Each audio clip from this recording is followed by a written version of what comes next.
तू लोग हाँ काहे ना सके नहीं। कैसन बात करत रहा आनंद, लेकिन अचानक अचानक न विनय, हमारा तो ये बहुत पहले ही आ जाए के चाहत रहे,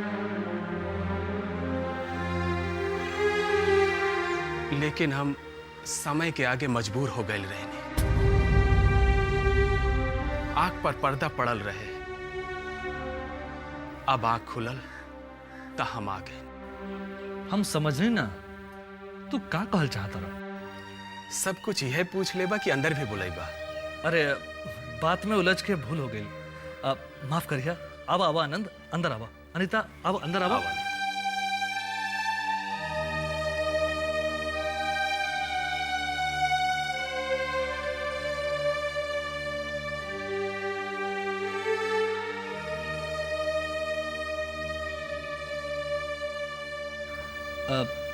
आनंद कुछ चाय पानी? ना विनय, आज हम यहाँ कुछ मकसद से आयल बानी। मकसद? कैसन मकसद? जोन कहे के बा साफ साफ कहा। विनय, हम आज कोहरा हटावे ही आयल बानी। कोहरा? मकसद? हम तार इरादा ना समझ पाएंगे आनंद। जे भी कहे के बा खुल के कहो। देखा, अब हमार मन बहुत बेचैन होता। अब हमरा में और बर्दाश्त करे के शक्ति नहीं है। जे कहे के बा खुल के कहो। तू हमरा के गलत समझा ताड़ा विनय। हम तारा चोट पहुंचावे ना, तहार जख्म पर मरहम लगावे आइल बानी। अब दुनिया के कोई दवाई हमार जख्म ना भर पाई। भरी विनय, भरी। दुनिया में कोनो जख्म ऐसा ना होला जेकर इलाज ना होके। हमार घाव के कोई इलाज नहीं है। हम जानत नहीं। आनंद, अपना बात में हमरा के मत उलझावा। बिने अब खोखला हो चुकल बा। विनय, तहरा अनीता के प्यार के कसम बा, सच बताइया। अनीता के कसम मत दा आनंद। हम पहले ही लाचार बने, शायद निभा ना सकब। कसम तो हम दे चुकल बानी विनय, अब तू निभावा या तोड़ दा।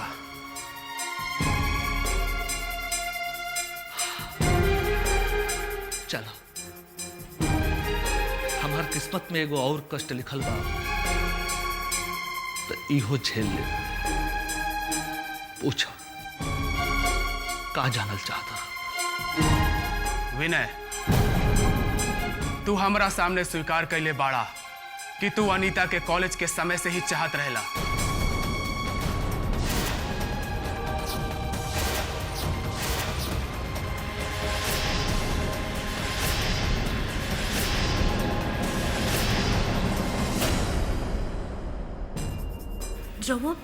रउआ सब का कह रहल बानी? अब इस सब बात के कोनो फायदा नहीं है, कोनो मतलब नहीं है। अनीता, तू चुप रहा। बोले के मौका तोहरों के देहल जाई। आनंद, जौन प्यार के हम पीछे छोड़ चुकल बानी, तू ओकरा कुरेद के हमरा साथे नाइंसाफी कर रहल बाड़ा। आज हम ना इंसाफी ना इंसाफ करे आइल बानी। हम तहार गुनहगार ही विनय, माफी मांगे आइल बानी तारा से।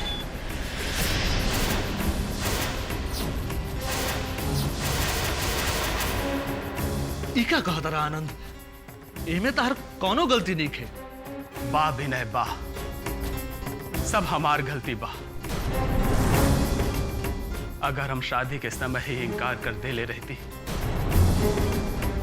तना तहार प्यार तहरा से दूर हो जाए, और ना ही हम अनजाने में तोहनी के प्यार के कातिल बनती। शायद हमने के किस्मत में ही लिखल रहे। आनंद अब लकीर पीट के का फायदा। जौन होखे वाला रहे वो तो हो गई। अब तो हम भूल भी गए कि विनय कबो अनीता के जिंदगी में आयल भी रहे। पहला प्यार के भुलावल इतना आसान ना होला विनय।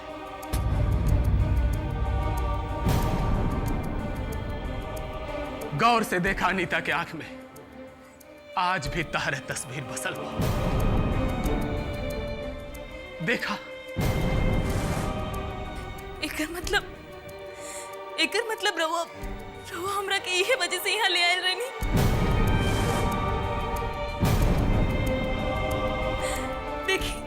देखी हम मानत तानी कि हमार गलती रहे, जानत तानी ई बात के, लेकिन एकर मतलब ई तो नहीं के कि और के घर में लाके हमार मर्यादा की तरह से भंग करे की कोशिश करी रवा।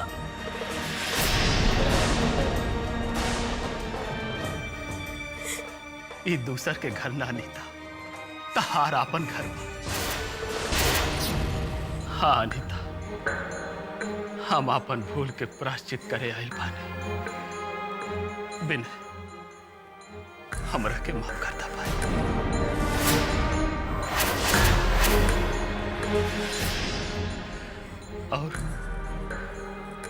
और विनय, तहार अमानत गलती से हमरा आंगन में आ गई।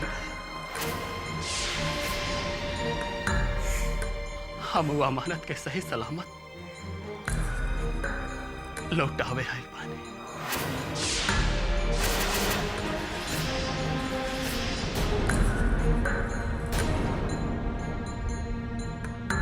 ला देख ला, अनीता आज भी गंगा जैसन पवित्र है।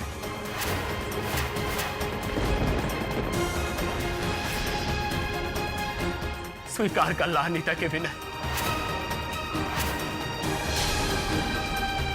स्वीकार कर ला, स्वीकार कर ला विनय। अनीता, अनीता, अनीता, अनीता, अनीता, अनीता, उठा अनीता। आज हम होश में आए तो तू बेहोश मत होगा। अनीता, पागल हो गई बड़ा तू। आनंद तू होश में नहीं खा। जाना तरह तू का कह रहा बड़ा। उठा अनीता, उठा। देखा आज हमनी के प्यार के बोली लाग गई। अनीता उठा। अनीता, अनीता आँख खोला। अनीता आँख खोला। अनीता हम कहा था नहीं, आँख खोला तू। उठा अनीता, उठा। अनीता आँख खोला, आँख खोला अनीता तू। हम कहा था नहीं, आँख खोला।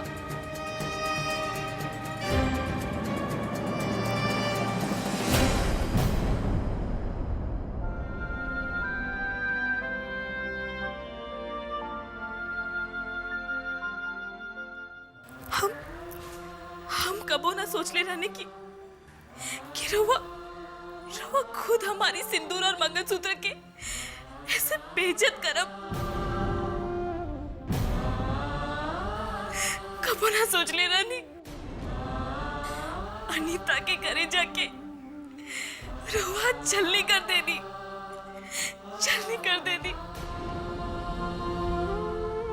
अरे अगर इतना ही नफरत रहे हमरा से तो गला घोट काहे ना देनी, हमार मार काहे ना देनी हमरा के।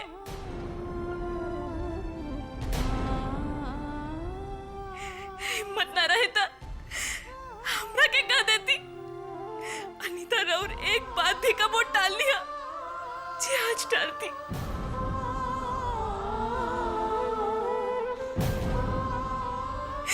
आज हमरा के खुद पे गुस्सा आ रहल बा। चिढ़ होता हमरा के अपन आप से, नफरत हो गई बा।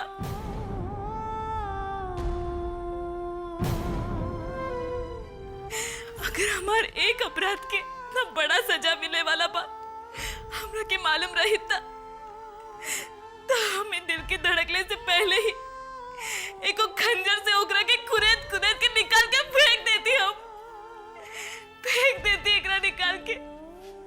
ना ही दिल रहती और ना ही धड़के।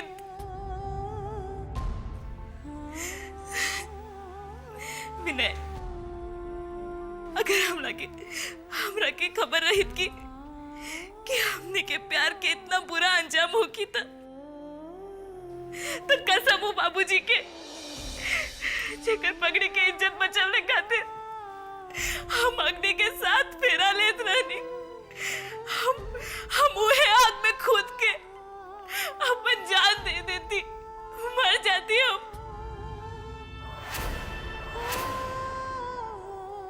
कम से कम ये आग में तो ना कूदे के पड़े,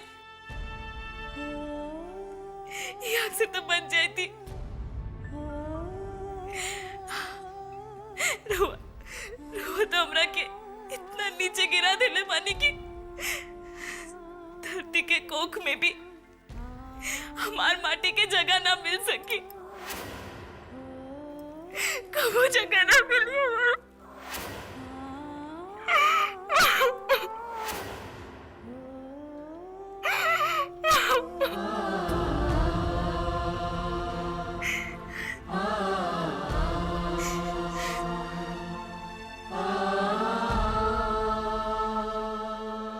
अनीता, हम चाहता नहीं तू अपन प्यार के साथ खुशी खुशी जीवन बितावा।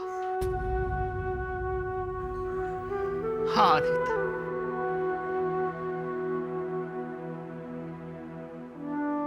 पेड़ की डाली से टूटल पत्ता अकेला कबो सांस ना ले सकेला जी।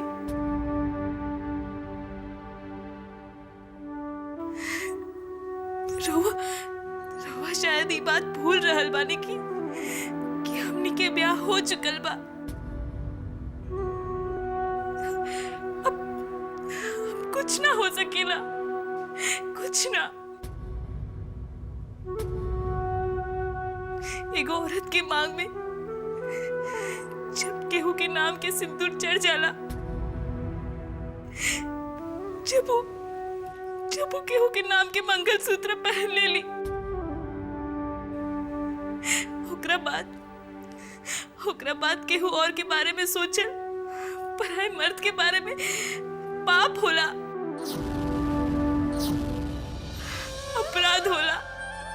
और ये अपराध हम कबो ना करब, कबो ना। एक औरत खातिर ओकर सिंदूर और मंगलसूत्र सिर्फ कहना नहीं खे, ओकरा खातिर समाज के बंधन होला, सर के ताज होला। और एक बेर जब वो समाज के बंधन में बन जाली तो ओकरा बाद केहू और के बारे में सोचने के कौनो हक नहीं खे ओकरा के। और हाँ, एक बात हमारा वो कान खोलकर सुन ली। हमारी घर में कबो डोली आई रहे और जाई तो बढ़ती जाई।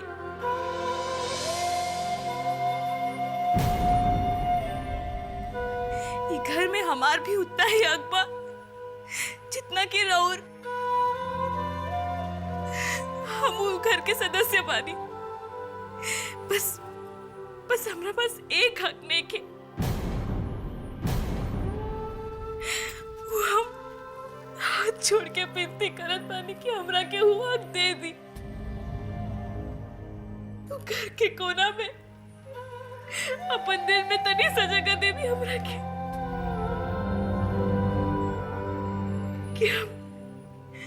कि हम अपन बसेरा कर सके। इतना विनती पारो से, इतना विनती पा।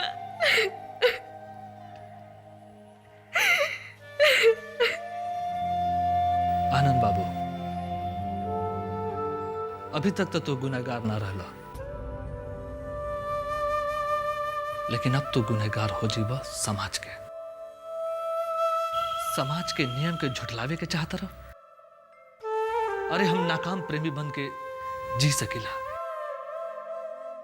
लेकिन समाज के खिलाफ जाके ना, समाज के मुजरिम बन के हम ना जी सकिला।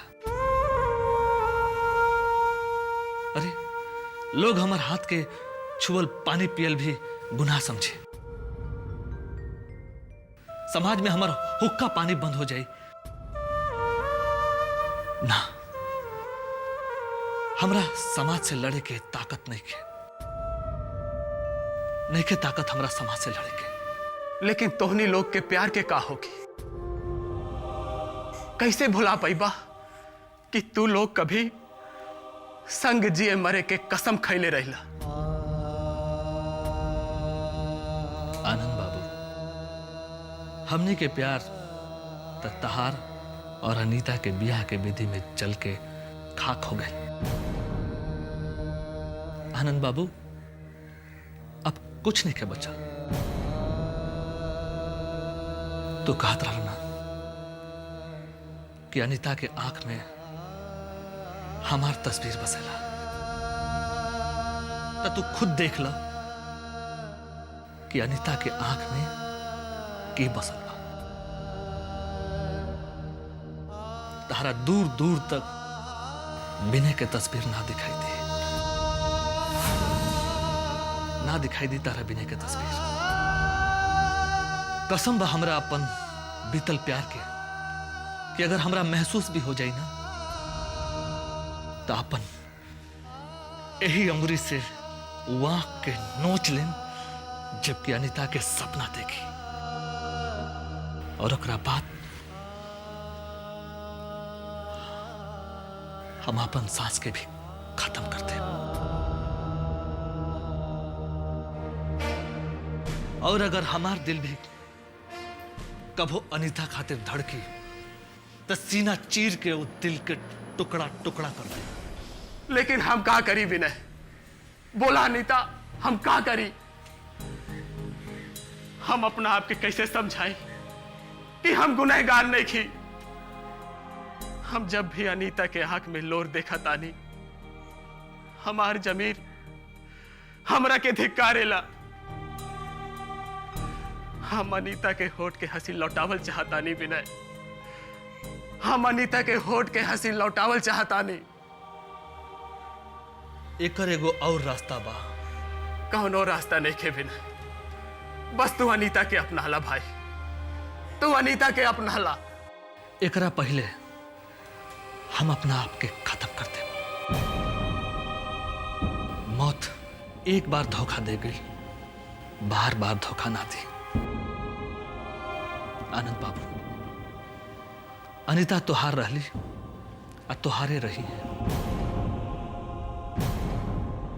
अरे हम तो फूल के एगो सूखल पतई रही, जे भावना के आंधी में बह के अनीता से लिपट गई रही। अब हमार जगह जहां रहे हम वहां पहुंच चुकल बानी। अनीता, तू ही का कहलू? अपन सरताज के अपनावे में इतना वक्त लगा दिलो। कम से कम तारा से ई उम्मीद ना रहे।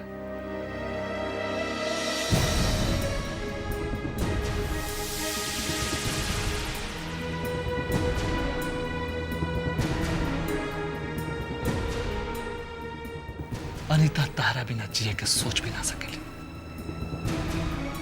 आनंद बाबू, अब अपना आप से मत लड़ा, मत लड़ा अपना आप से। यह लड़ाई हम जीते के चाहत रहनी। तोहर हार में ही तोहर जीत बा आनंद। अगर तू अनीता से प्यार ना करता, तो अनीता के आंख में बहे वाला आंसू के परवाह करे के तारा का जरूरत रहे? छोड़ देता, बह देता अनीता के आंख में आंसू। लेकिन ना, तू ऐसा ना कैला। यही प्यार है आनंद, यही प्यार, सच्चा और निश्चल प्यार।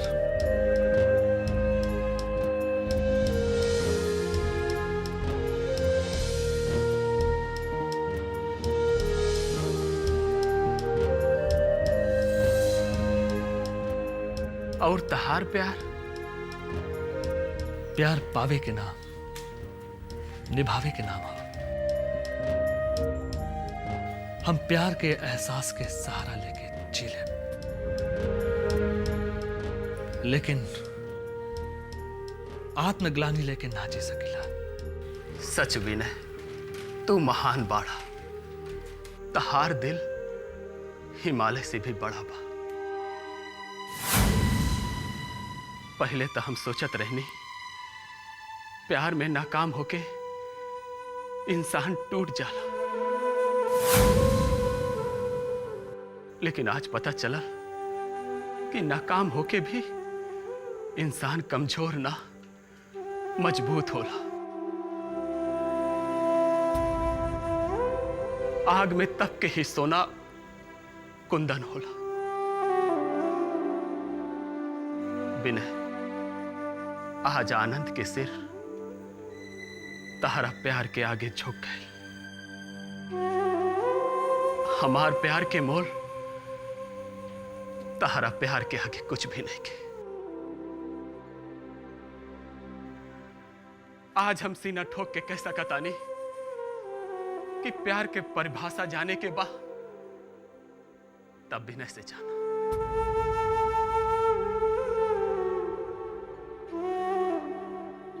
तू धन्य बाड़ा, तू धन्य बाड़ा विनय। सच में तहार प्यार दुनिया खातिर एक मिसाल होगी, जेकर कहानी दुनिया सुनी या सुनाई। हाँ विनय, इतना महान मत बनावा आनंद, इतना महान मत बनावा। अरे हम तो बस एगो अदना इंसान है, अदना इंसान। हाँ अनीता, तू हमरा के माफ करता। हम तहार दोषी बानी। जे चाह सजा देता, हम तैयार बानी।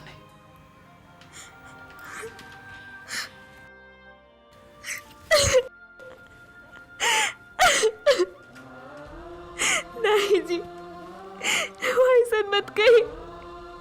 नहीं तो हमारा अकेल और कबो ना रुकी। ना नीता, हम ये आंसू के मोती समझ के संभाल के रखा।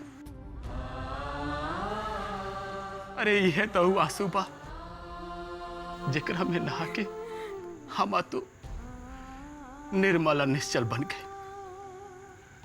हाँ जानिता, नया जीवन की शुरुआत करा। हमार शुभकामना तारा लोग के साथ बा।